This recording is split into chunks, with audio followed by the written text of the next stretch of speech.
You are not my real father. Mom says Eric understands me better.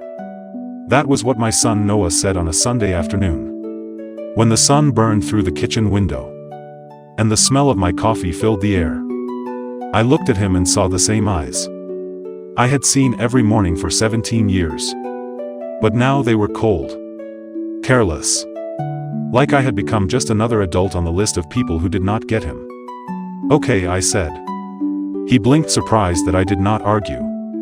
I walked out to the garage, and I knew what I was going to do. I had raised Noah alone since he was 8.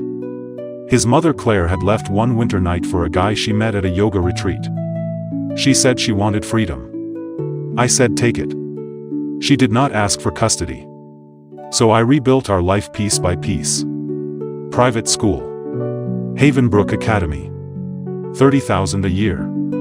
New apartment with 2 bedrooms and a view of the river. A used Audi when he turned 16. I worked overtime managing construction sites. I spent weekends driving him to soccer tournaments, to tutoring, to robotics club. I gave him everything I could, because I believed I was building a life for both of us. 3 weeks ago Claire called. She said Noah should get to know her again. She had moved back to town with her boyfriend Eric, a personal trainer who liked posting shirtless videos about discipline and motivation. They drove a leased Tesla. They took pictures in matching gym outfits. You know the type.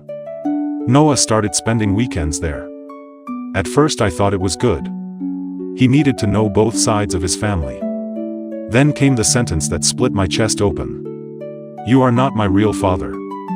I had given him everything, and he gave me that. So I stopped the school payments on Monday. Sold his car on Tuesday. And by Thursday Claire was calling my work threatening legal action. I ignored her. I had done nothing illegal. I had simply stopped paying for someone who told me I was not his real father. Monday morning I called Havenbrook. Told them Noah's tuition would end immediately. They said he had 5 days to find new funding. Fine. That evening Noah came home pale and shaking. Dad, the school said you canceled tuition. You cannot do that.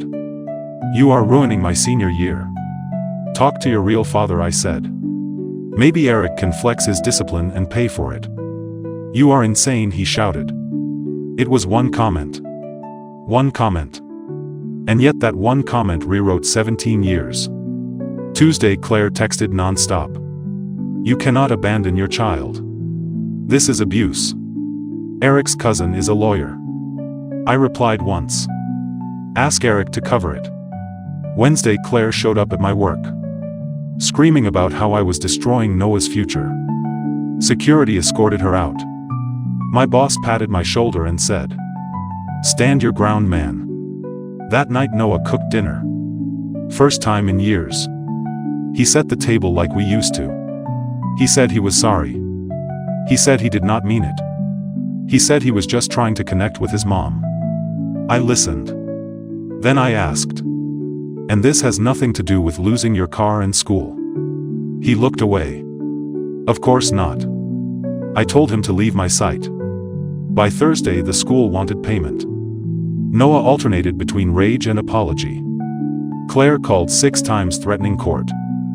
I opened a beer and looked at the savings account labeled Noah College Fund. $120,000.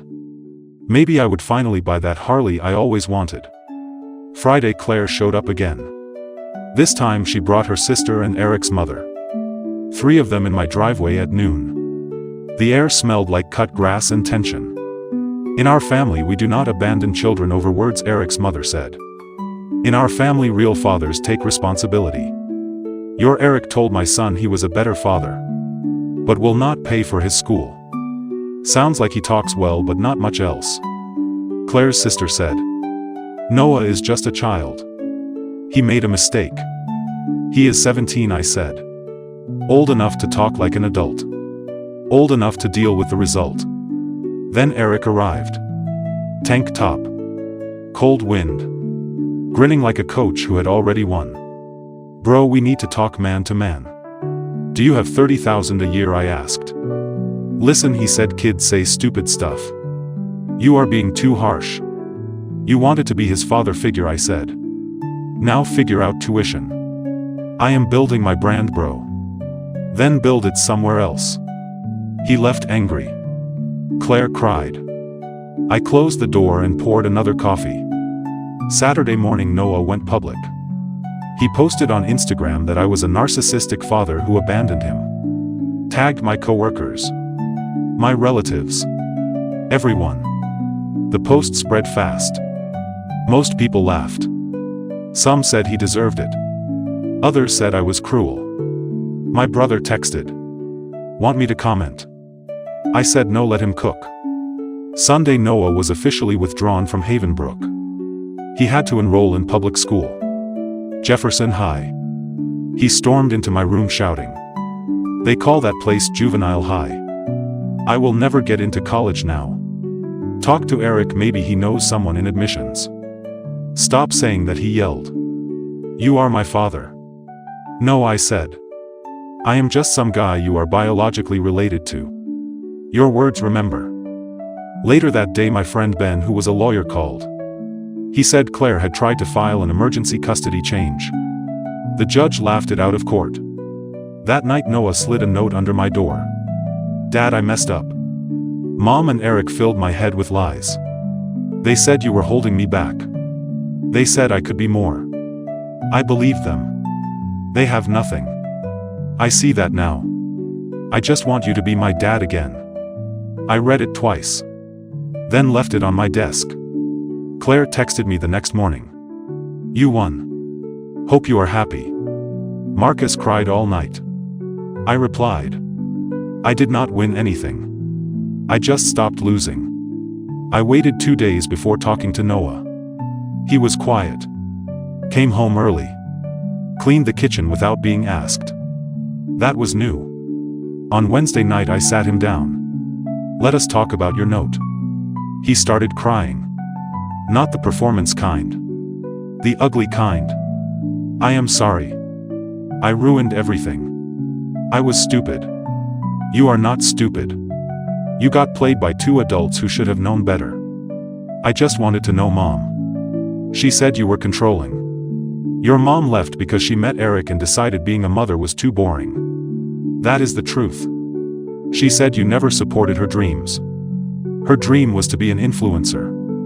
She had 200 followers and spent our mortgage on protein powder.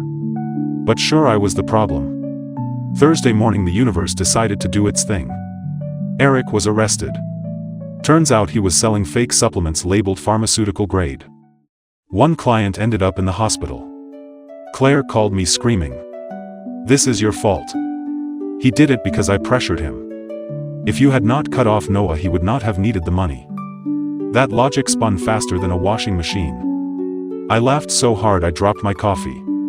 Ask his mom for bail, I said. And hung up. Friday, Noah went to his new school even though it was senior skip day. He came home and said, "It is not that bad. The kids are real. There is this girl Lily. She told me I was an entitled jerk who deserved what I got." Sounds like a smart girl, I said. Saturday morning, Claire showed up again. This time with Eric's mother. They wanted peace. My son is in jail because of you, she said. Your son is in jail because he is a criminal, I replied. Noah needs stability, give him his car back.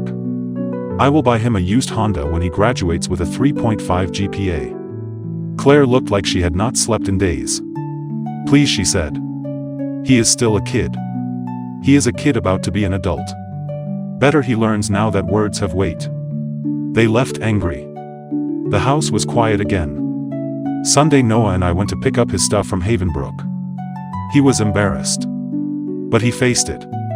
His old classmates looked at him like he had fallen off a throne. One girl told him, "You kind of deserved it, but I am sorry." On the drive home, he said, "Dad, I have been thinking about college. Maybe community first, then transfer." I nearly laughed out loud. Community college. You. Lily is doing it, he said. Makes sense financially. This Lily sounds smart. Can I still use my college fund for state school? That money is for your education. Always was. But you are getting a job this summer. And you pay your own gas and insurance. Deal, Dad. Are we good?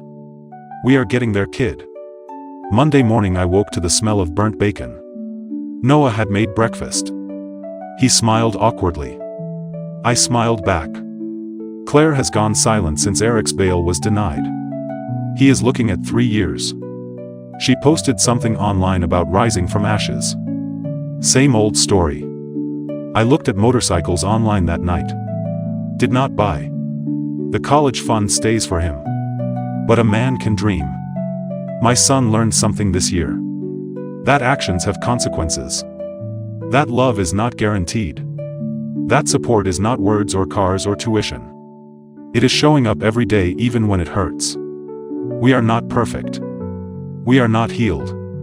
But we are real. And that is more than Eric and his Tesla ever were. I opened a beer and watched the evening light fade through the window. Noah was in his room studying. Probably texting that Lily girl. I let him. For the first time in months. The house felt like home again.